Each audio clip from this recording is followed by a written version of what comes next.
Many filmmakers are known for small signatures that they always put inside their films. Alfred Hitchcock always used himself in a cameo.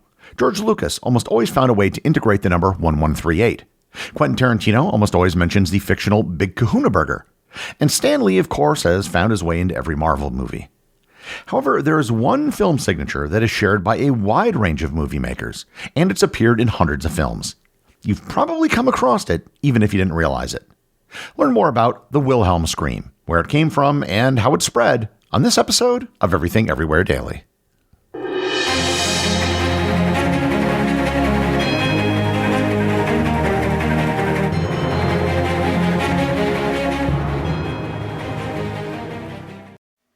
This episode is sponsored by Quince.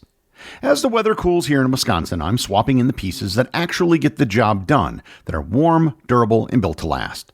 And Quince delivers every time, with wardrobe staples that'll carry you through the season. I've told you before about my duvet cover, my blanket, and my black cashmere sweater that I all got on Quince, all of which will be helping me get through this fall and winter. Quince has the kind of staples you'll actually want to wear and repeat, like classic fit denim and real leather and wool outerwear that looks sharp and holds up. By partnering directly with ethical factories and top artisans, Quince cuts out the middleman to deliver premium quality at half the cost of similar brands, and sometimes with even bigger discounts. Layer up this fall with pieces that feel as good as they look. Go to quince.com/daily for free shipping on your order and 365-day returns. Now available in Canada too. That's QUINCE.com/daily. Free shipping and 365-day returns. Quince.com/daily. This episode is sponsored by Mint Mobile. If you're a regular listener, you know that I spent over a decade traveling all over the world. During my travels, I would often get mobile plans from my phone, and I noticed that almost everywhere in the world had much, much cheaper phone plans than what we had in the United States. That all changed with Mint Mobile. With Mint, you can get monthly plans that start at just $15 a month. That's why I recommend Mint Mobile. All plans come with high-speed data and unlimited talk and text delivered on the nation's largest 5G network. Use your own phone with any Mint Mobile plan and bring your own phone number along with your existing contacts. At Mint Mobile, their favorite word is no. No contracts, no monthly bills, no overages, no hidden fees, and no BS. Ready to say yes to saying no? Make the switch at mintmobile.com/EED. That's mintmobile.com/EED. Upfront payment of $45 required, equivalent to $15 a month. Limited time new customer offer for first 3 months only. Speeds may slow above 35 gigabits on unlimited plan. Tax and fees extra. See Mint Mobile for details.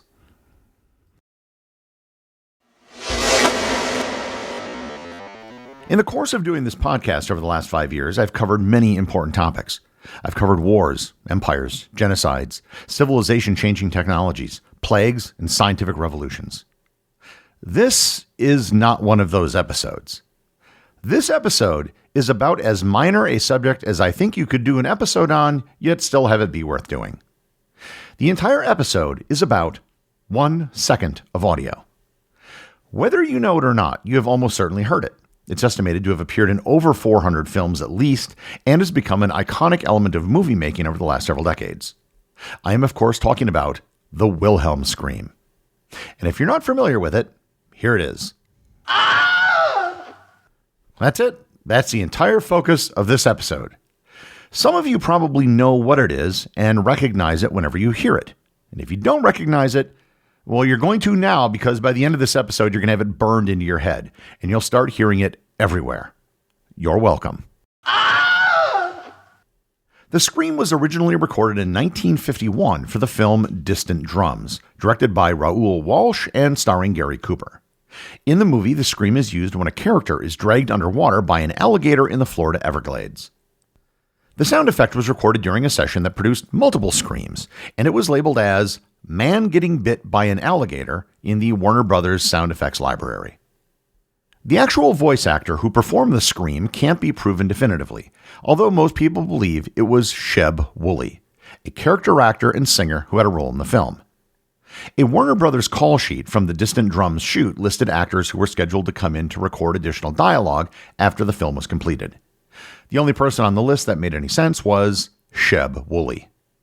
In the course of researching this episode, I couldn't find a single other name that was proposed for the voice, so while the proof isn't definitive, all signs point to Sheb Woolley. His widow later used to joke about how he could scream and die in westerns really well. Woolley had a solid career in Hollywood, landing lots of bit roles. He was a regular on the TV series Rawhide, played the assistant coach in the movie Hoosiers with Gene Hackman, appeared in High Noon, and had many bit roles in TV and film during the 1950s. In the film Distant Drums, he had an uncredited role as Private Jessup, the soldier who was dragged underwater by the alligator. His biggest claim to fame, however, was the fact that in 1958, he released the hit comedy song The Purple People Eater, which, believe it or not, hit number 1 on the Billboard Hot 100. And just to get even further off topic, because I'll probably never have a chance to address this song again in an episode, the origin of the song comes from a bad children's joke. Question: what has one eye, one horn, flies, and eats people? Answer: a one-eyed, one-horn flying purple people eater. And getting even further off topic, the 1970s Minnesota Vikings were also known as the Purple People Eaters, which is apt because they're also a bad joke. Okay, back to the Scream.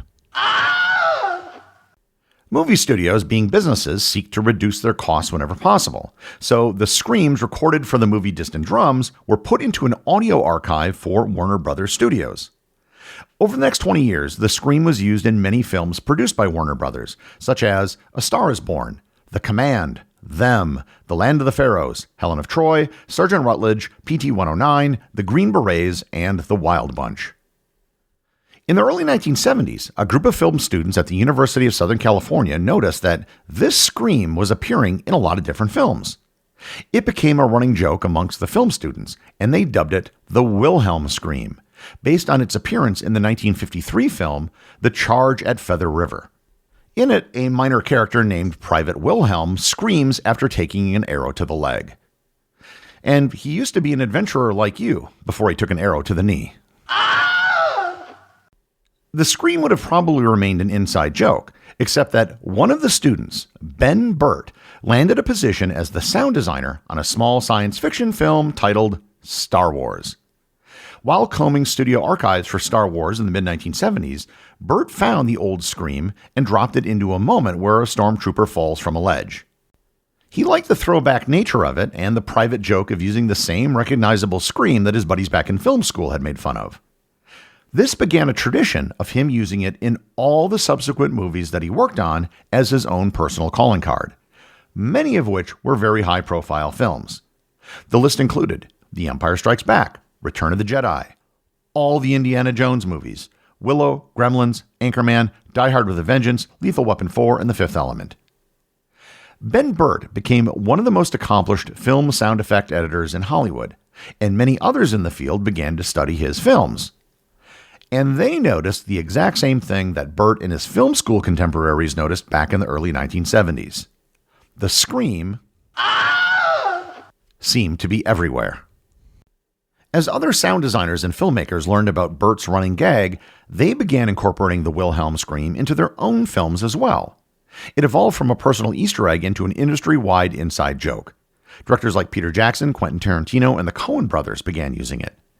It began appearing in even more movies, including Toy Story, Reservoir Dogs, The Lord of the Rings, Transformers, and many, many, many more films. With the rise of the internet and film fan culture, the Wilhelm Scream transitioned from an insider's joke to public knowledge. Movie enthusiasts began actively listening for it, websites cataloged its appearances, and it became a pop culture phenomenon in its own right.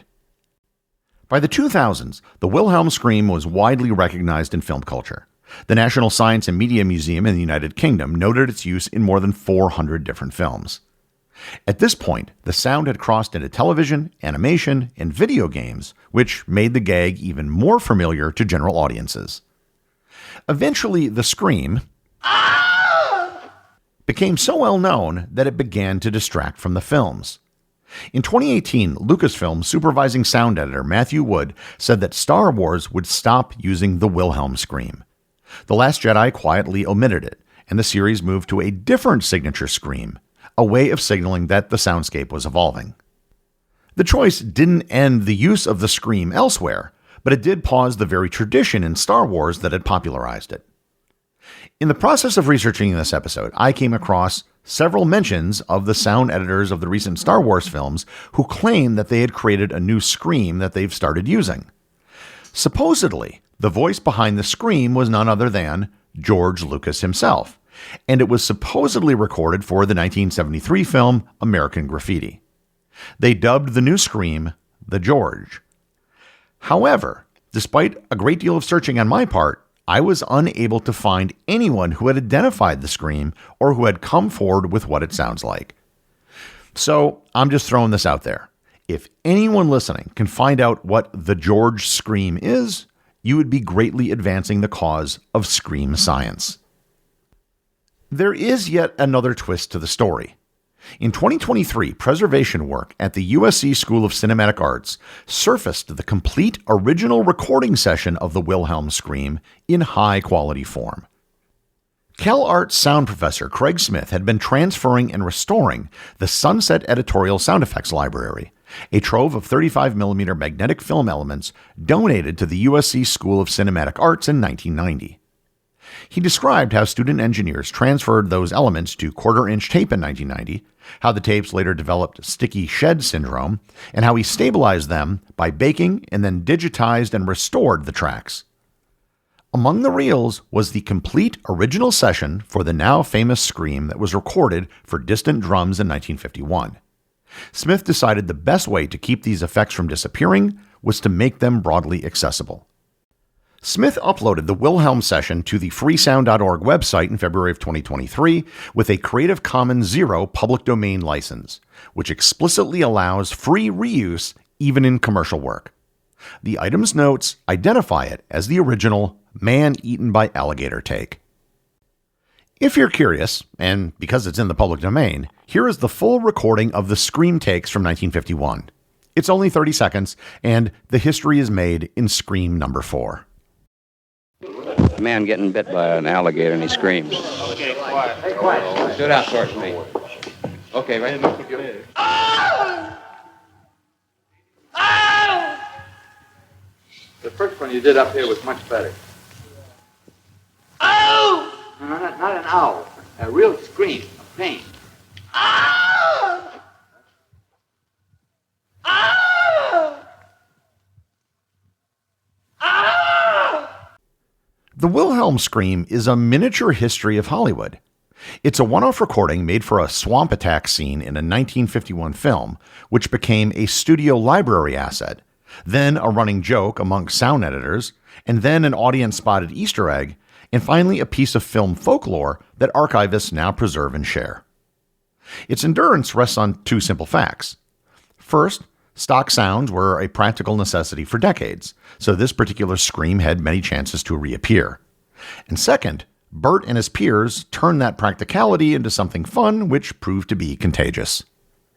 That is how 1 second of audio from the guy who sang the One-Eyed One-Horn Flying Purple People Eater became cinema's most famous scream.